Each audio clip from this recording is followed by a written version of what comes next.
Pwede po bang wag niyo na ako ibalik sa Senate, Your Honor? Kasi may mga involved pong senador dito. At hindi ko po alam ang magiging kapalaran ko pag binalik niyo ako doon. Kung tatanungin niyo po ako kung sino o kanino kami naging bagman, sasagutin ko na po ngayon.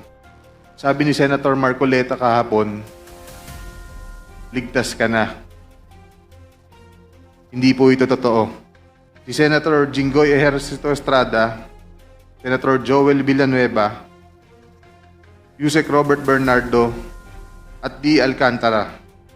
Si Senator Jinggoy po ay nagbaba ng 355 million ngayong 2025. Tahasang kasinungalingan at walang basehang mga akusasyon sa akin ni Bryce Hernandez. Hindi ako papayag na makaladkad ang aking pangalan sa mga pahayag na katang-isip at gawa-gawang salaysay. And I am confident that I have not committed any illegal act. If Mr. Hernandez truly stands by his allegations, I challenge him right now to take a lie detector test with me. Let us settle this once and for all and show the public who is telling the truth. Kaya dapat ho, file na ng kaso yan. Ako ho, sasabihin ko na po sa inyo, pati yung mga nag-spread ng fake news, nag-usap na ho kami ng mga lawyers namin. Itong spreading of lies, it's too much, and if not ridiculous and preposterous. So we will also file cases against them.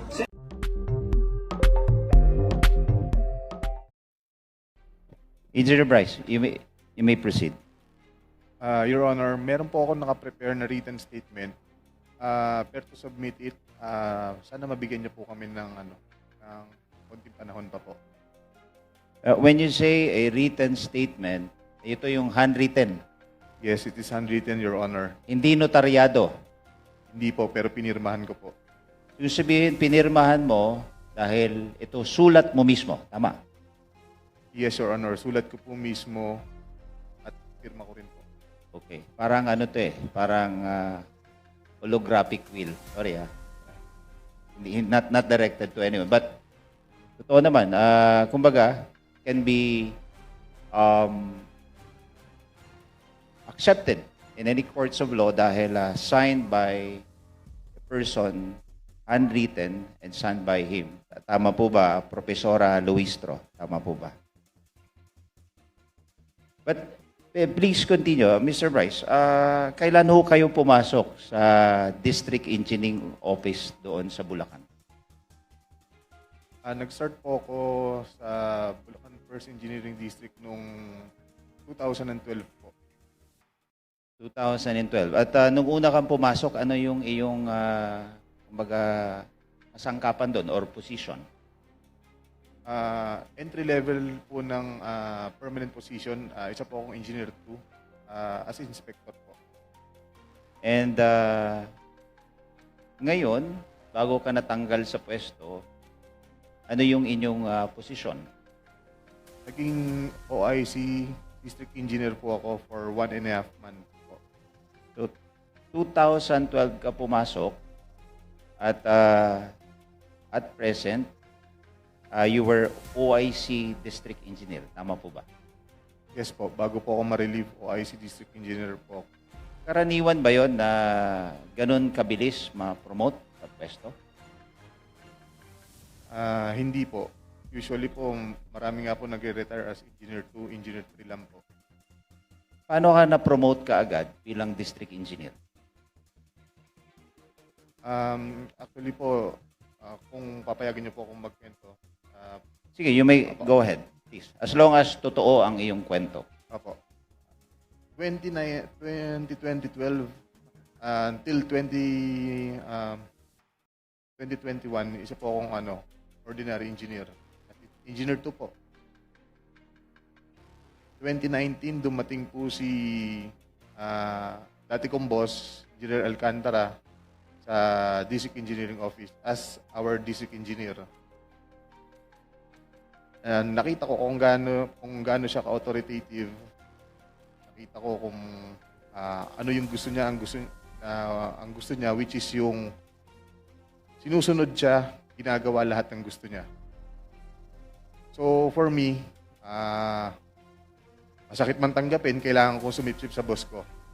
So ginawa ko lahat ng sinabi niya, lahat ng gusto niya, sinunod ko. So in short, pinagkatiwalaan niya ako. Ako ang ipinromote niya ng 2021, ginawa niya akong, nirecommend niya ako as maging hepe ng construction section. And then 2022, ginawa niya rin po akong assistant district engineer. Although hindi po siya ang nag-a-approve, siya po ang nagre-recommend kung sino ang dapat na ma-promote. And then nung 2025 nga po, actually matagal na po siyang gustong i-promote eh. Ang ginawa lang, ang tinatanggihan niya po ito, kasi ayaw niya pong umalis ng Bulacan. So ang ginawa niya pong bargain dito is kung gagawin siyang assistant regional director, dapat ako ang district engineer para kontrolado niya pa rin po ang opisina. Your Honor. May nasabi ka na lahat sinunod mo and that was the consideration why you were promoted in that position. Tama po ba? Yes, Your Honor. Ano yung sinabing sometimes masakit sa kalooban mo pero sinusunod mo lahat ang kanyang inuutos? Sa opisina po, lahat ng iutos niya. Hindi po ako kumikilos na hindi niya alam at hindi niya iniuutos. Opisina. At sa labas po ng opisina, holidays, weekends, pag tinawag niya ako, pupunta ako. There's a time nga po na pauwin, na malapit na po ako sa bahay namin. Then tinawagan niya ako, pumunta ka dito sa Soler. Laro tayo. Hindi na po ako pumasok sa gate ng bahay namin, bumalik na po ako agad, sumunod na po ako sa kanya. At to add, Your Honor, September 7 is very special to me and my wife. Ito po yung nagkakilala kami. So dapat, yun yung kasal namin. Kaso, natapat po na birthday niya. So, pinabago niya yung date ng kasal namin. Pinagawa niyang i-move mo sa ibang araw kasi hindi pwedeng wala ka sa birthday. So, ganun ka-personal. Nag-away pa kami mag-asawa. Well, nakausap ko naman siya para mag-move kami ng date para sa boss ko. What you're saying before this committee is ganun ka ka-close sa kanya. Kumbaga, sanggang dikit. Opo. And nasabi mo kanina na mapopromote sana siya bilang Assistant Regional Director sa Bulacan. Bakit ayaw niya? Sabi mo, parang ayaw niya ma-promote at gusto niyo pa rin ma-retain as DE. Can you please explain to us dito sa committee?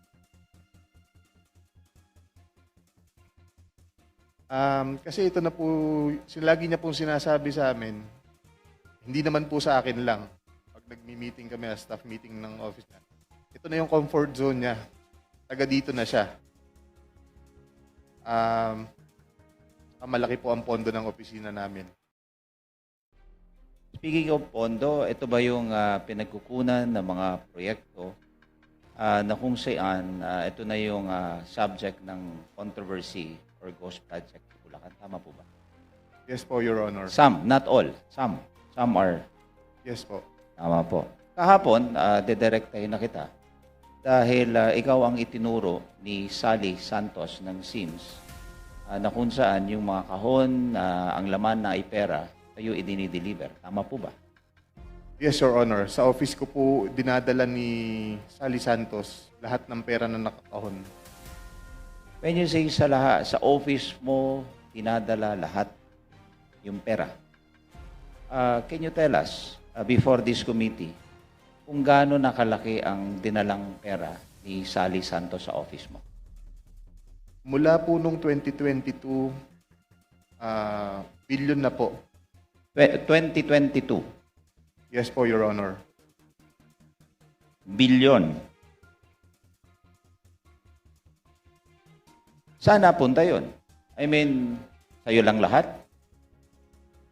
Your Honor, hindi po. Lahat po ng dinideliver ni Sally Santos na pera na nakakahon, wala po akong ginagalaw doon. Yun po ay pinakukuha rin ng boss ko sa opisina ko. Kaya lang po doon pinapalagay kasi wala pong taong umaakit doon sa opisina ko. Wala po akong katabing opisina doon. Napakasanto mo naman. Yung bilyon na hindi nababawasan at wala ka man lang party doon. Mula 2022. Teka muna. 2022 hanggang anong taon? Yung bilyon na yon? 2025 po. 2022 to 2025. Okay. So sabihin na natin, deliver sa opisina mo, para kanino yon? Para kay District Engineer Henry Alcantara. Alam mo, Engineer Bryce, sabi ko sa'yo, itong committee na to can only be protected if you will say the truth. Naintindihan mo po ba? Yes, Your Honor. Pag sinabi mo kay Engineer Bryce, yung lahat na yon napunta kay Engineer Bryce?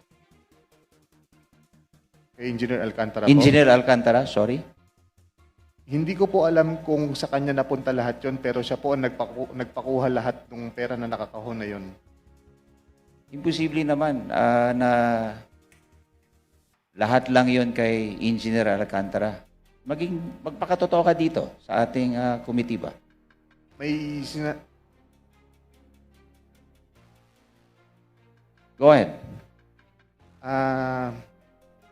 para magsalita po ako ng mga involved dito kung kanino po napupunta yon. Siyempre, tatakot din po ako sa buhay ko, sa pamilya ko. Kasi hindi naman po birong tao itong mga involved dito eh. As I've said, Engineer Bryce, you will be protected by this committee as long as you will say the truth.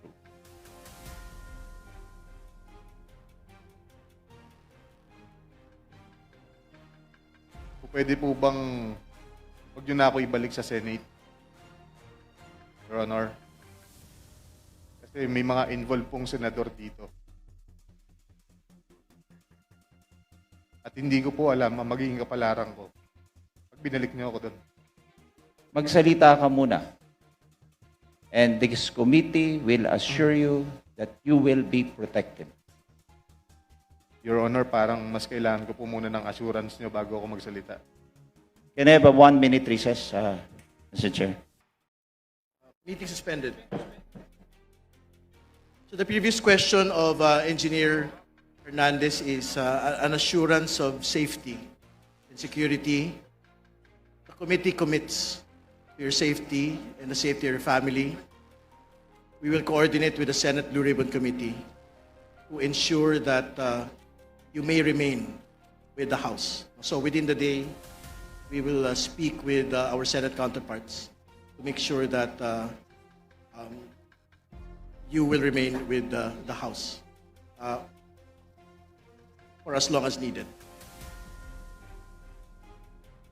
Thank you, Your Honor.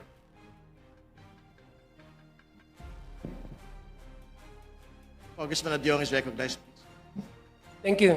Thank you, Mr. Chair. Mr. Chair, I'd just like to take off from the line of questioning of Congressman Garbin. Engineer Bryce, binigyan ka namin ng oras. You requested for a few minutes para to confer with your lawyers. Are you ready now to answer the question? Sabi mo kanina may mga involved na mga senador. Tama po ba? Pagkarinig ko. Yes po, Your Honor. So, kanina sinabi mo na mga involved na senador. Ibig sabihin, kasi the line of questioning kanina is that you were receiving a certain amount from Sally Santos. Tama po ba? Yes, Your Honor. At binibigay niya ito sa iyo sa inyong opisina. Tama po ba? Yes, Your Honor. In fact, there's one incident that was mentioned by Sally Santos in the Senate na 245 million yung isang natatandaan niya na ibigay niya sa'yo. Tama po ba? Yes, Your Honor. Itong 245, just a portion of that, because according to you, from 2022 up to 2025, your estimate is that it's over 1 billion na yung natanggap mo. Tama po ba? Yes, Your Honor, approximately. Okay, sige. So binibigay mo to kay Engineer Alcantara. Tama po? Hindi ko po binibigay, kinukuha niya po sa Kinukuha, opisina ko. sorry. Kinukuha ni Alcantara. Nakabox nga po, sabi niyo nga po, di ba?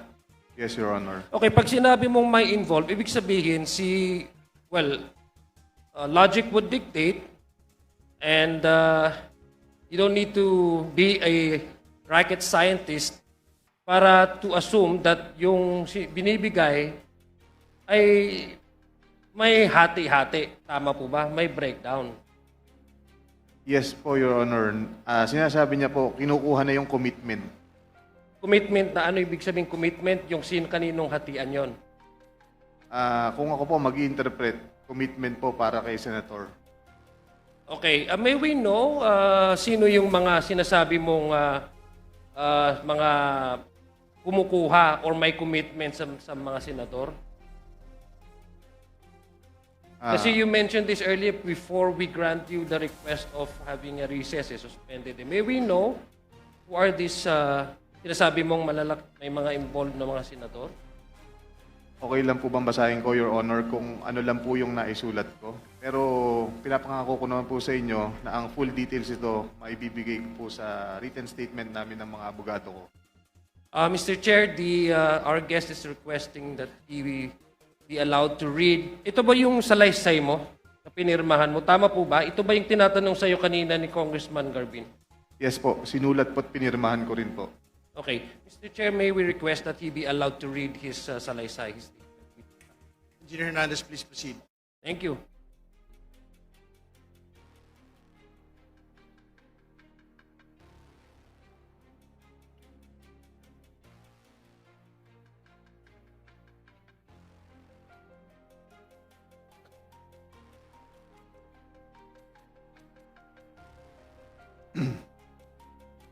Good morning, Your Honor, Mr. Chair.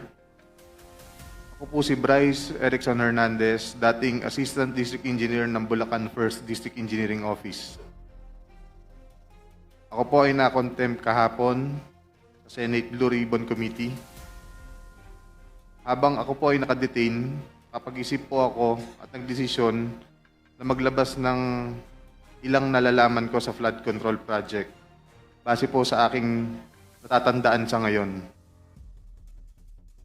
Tama po si Senator Lacson na ang mga engineers ng DPWH ay tila naging legman o bagman na lang. Kung tatanungin niyo po ako kung sino o kanino kami naging bagman, sasagutin ko na po ngayon.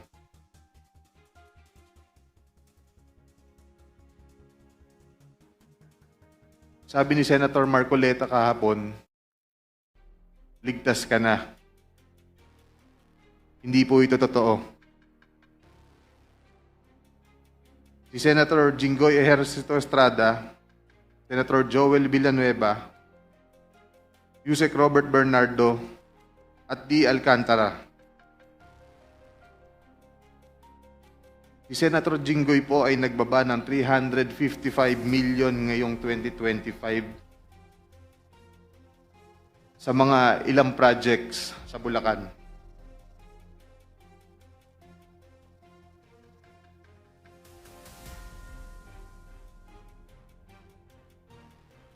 At ang sabi po ng boss ko dito ay 30% ang commitment dito. Ang mga projects po na to ay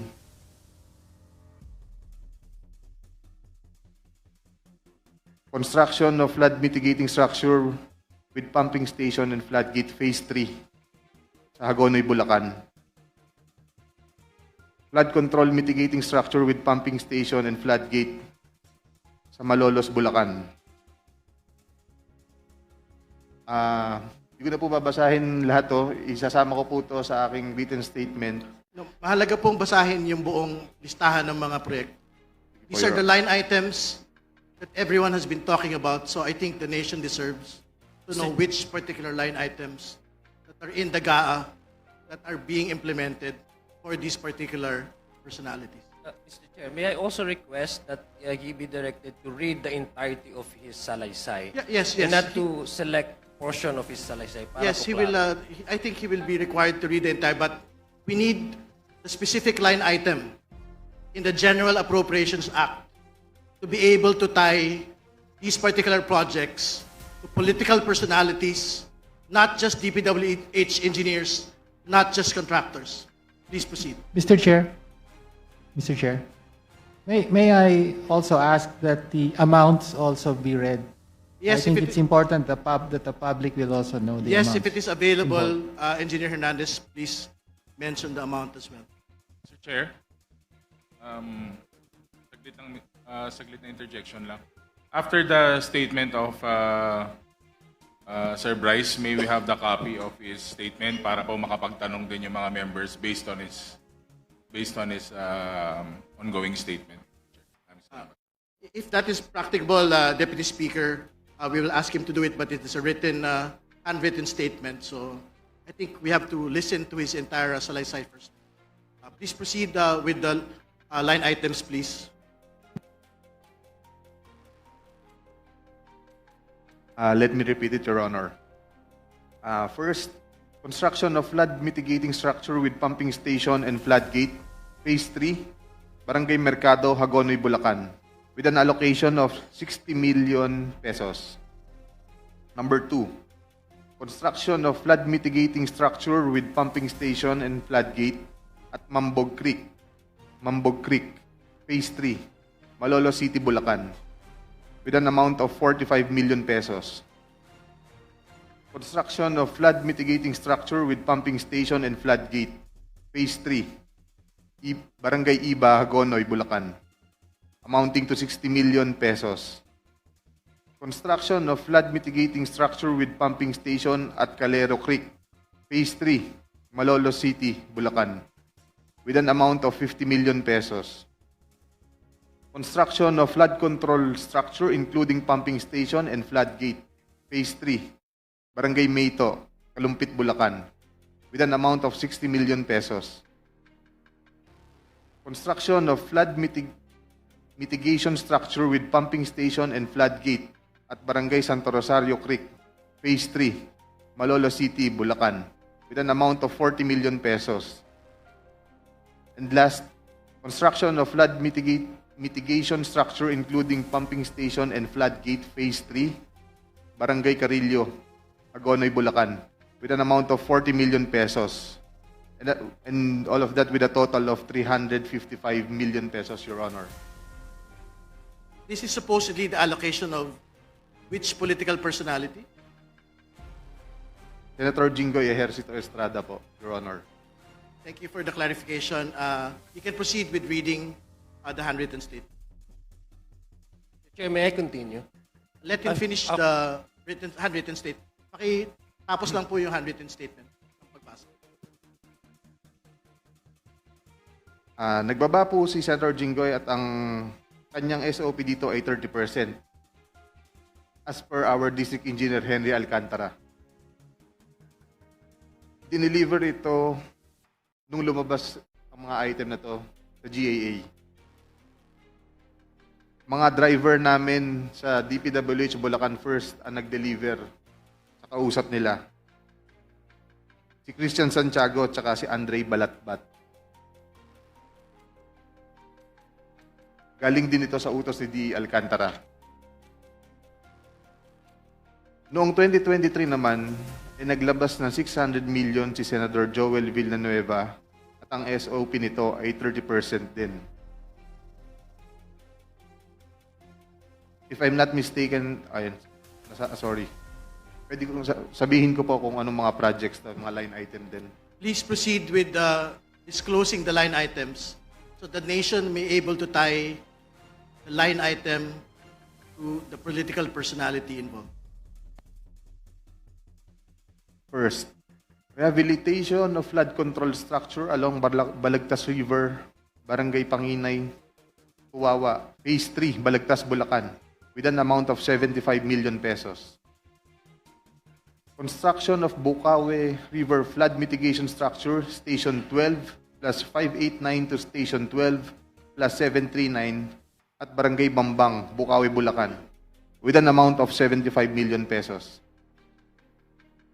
Construction of Bukawe River Flood Mitigation Structure at Station 4 plus 204 to Station 4 plus 354 at Barangay Turo, Bukawe, Bulacan, with an amount of 75 million pesos. Construction of Bukawi River Flood Mitigation Structure at Station 3 plus 036 to Station 3 plus 236 at Barangay Kaingin, Bukawi, Bulacan. Construction of this also has an amount of 75 million pesos. Number 5, construction of Bukawi River Flood Mitigation Structure, Station 5 plus 466 to Station 5 plus 667 at Barangay Bunlo, Bukawi, Bulacan, with also an amount of 75 million pesos. Construction of Balagtas River Flood Mitigation Structure at Station 3 plus 533 to Station 3 plus 683 at Barangay Santol, Balagtas, Bulacan, with an amount of 75 million pesos also. Construction of Balagtas River Flood Mitigation Structure at Station 7 plus 654 to Station 7 plus 804 at Barangay Dalig, Balagtas, Bulacan, also with an amount of 75 million pesos. And last is the construction of Balagtas River Flood Mitigation Structure at Station 14 plus 124 to Station 14 to 200 plus 274 at Barangay San Juan, Balagtas, Bulacan, also with an amount of 75 million pesos. And all in all, with a total of 600 million pesos. Can you state again for the record the total amount and that this is the projects for which particular political personality? 600 million pesos last 2023 from Senator Joel Villanueva. Thank you. Please proceed with your handwritten statement. At ang SOP nito ay 30% din. Binigay din ito nung lumabas sa GAA at i-deliver sa bahay niya sa Bukawi ni D. Alcantara at dating hepe ng aming construction, si Engineer JP Mendoza. Si D. Alcantara namin ang masasabing chief implementor. Siya po ang kumakausap sa lahat ng politiko na involved dito. At least 3% po siya sa lahat ng projects na dumadaan sa opisina namin. At pinapasabi pa nga sa amin sa mga kontraktor na kung gusto nyong magkaroon ng maraming project sa susunod, ay magbigay kayo ng additional na 2% sa kanya. Parang finder's fee daw. Si D.E. Henry Alcantara po ang usually nagde-deliver sa mga politiko at kay Yusek Robert Bernardo po. Pasensya na po, ito pa lang po ang aking mga masasabi sa ngayon. Mabigyan lang po ako ng sapat na oras pagkakataon na makausap ang aking mga abogando. Handa na po akong maglabas ng lahat ng nalalaman ko pa. Maraming salamat po. Mr. Chair, Mr. Chair, Mr. Chair, I still have, may I be allowed to continue? Mr. Chair, We have to allow Congressman Adyong to finish his interpellation. Mr. Chair, it's the rule is majority than minority. Yeah, Congressman So, sorry, Garbin, to be clear, as far as practicable, it is the rule of an alternating majority-minority. So you will have your time after this is finished. so two majority then two minority. No, the rule is as practicable, majority alternating with the minority. That's the rule. Check the rules. Move to suspend, Yeah. Mr. Chair.